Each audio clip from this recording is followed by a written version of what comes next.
Hello, my name is Matthew Hopson. I'm a student at the Art Institute in Fort Worth. I'm not retired, but I'm a veteran from the Army. I joined the Army in 2005, got out in 2010, and started going to the Art Institute in 2011. I had some good times in the military, in the Army, some bad times, of course. Worst time come to memory is being downrange, getting of a firefight, is what they call it, and just having all the training, knowing what to do, but being physically unable to go. It's very, very different from the experience itself and being trained to do it. Training is so much easier. It's in a zero pressure environment.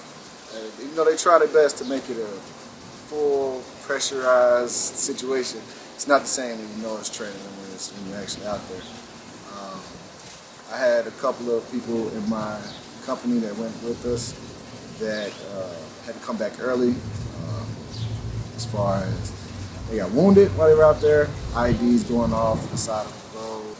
Prior to joining the service, I was going to school, college. I went to college for a year after I graduated, and I was going for graphic design, and I wasn't in the right mind frame to do so at the time, so I dropped out of college and I went to the Army. And I went to the Army, I became a military police, which was, I always had a dream when I was a kid to be a cop, which when going to the military, being an MP, I realized I didn't want to do that. While I was in the Army, I started taking night classes for art.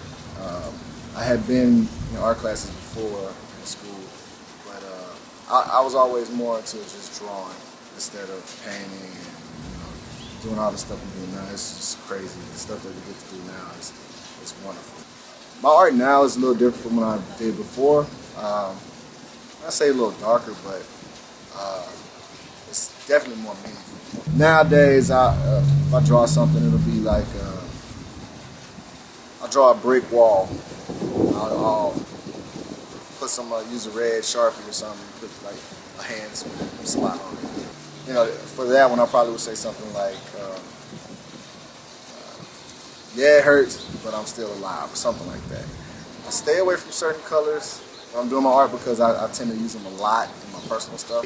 Some of the good things about how art makes me feel, I know I have some times where, like, I have a young daughter, 28 years old, single, and I have a daughter, and sometimes you get lonely, you want to go out, but you got responsibilities, and sometimes instead of going out, I can take up some time sitting at home in front of a computer, just creating stuff. It makes you feel good. That it shows the maturity you're growing up.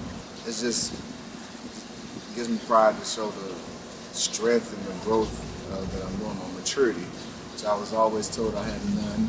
So that's always good. I have to watch CNN at work, and there's like so much crap going on in the world. And when you're creating, when you see what you're creating, when you're expressing yourself, it gives it a whole new meaning. Everything around you goes away, and it's just you're in that world. And that's like one of the greatest feelings ever. It's just you, your computer, or your pen, and just creating. It feels great. My first actual painting I ever done, it's a funny story. Never been a painter, but for a class assignment I had to paint. And the assignment was to use color as emotion. And I had two different emotions because my daughter was first born. And I wanted to have a happy, proud type of emotion going on, but at the same time, I didn't want to do the assignment in paint because I don't feel like I could have captured how I felt in paint. I'm not really good at paint colors. The thing is, you can express it in two different ways. You can do color as an expression, and you can actually have whatever the painting is as an expression. So I ended up painting my daughter in black and white. Really, it's a darker tone. And the painting, I still have the painting, but when I ask people what it is, they say, "Oh, it's like a ghost baby or something," because I really can't paint, but I love the painting. That's one of the things that I have created that when I'm down or something, I look at it. It doesn't get me in the gloom. The expression that I want it goes. I'm happy, proud. It's my daughter, but at the same time, I can see what other people see it as. So I think it's pretty funny. But as far as wartime and just down times in my life, I can pick up a piece of paper and a pen, a pencil, and just draw random stuff. And it's a getaway. It's to get away from negativity. I like to express myself in a positive way, and I think drawing and creating is the best way I can. All right, this piece is. It was in class. We had to recreate an existing logo. I ran across one in Brooklyn, New York called Commune Salon and Gifts. My first idea was give it a Japanese feel. And then as I talked to my teacher about it, he was kind of like, you got to think about the audience. The style of the stuff they had in the store was an antique feel and a clean feel. So how to mix antique and clean. So I went with this font that I found. It was called Orchidy.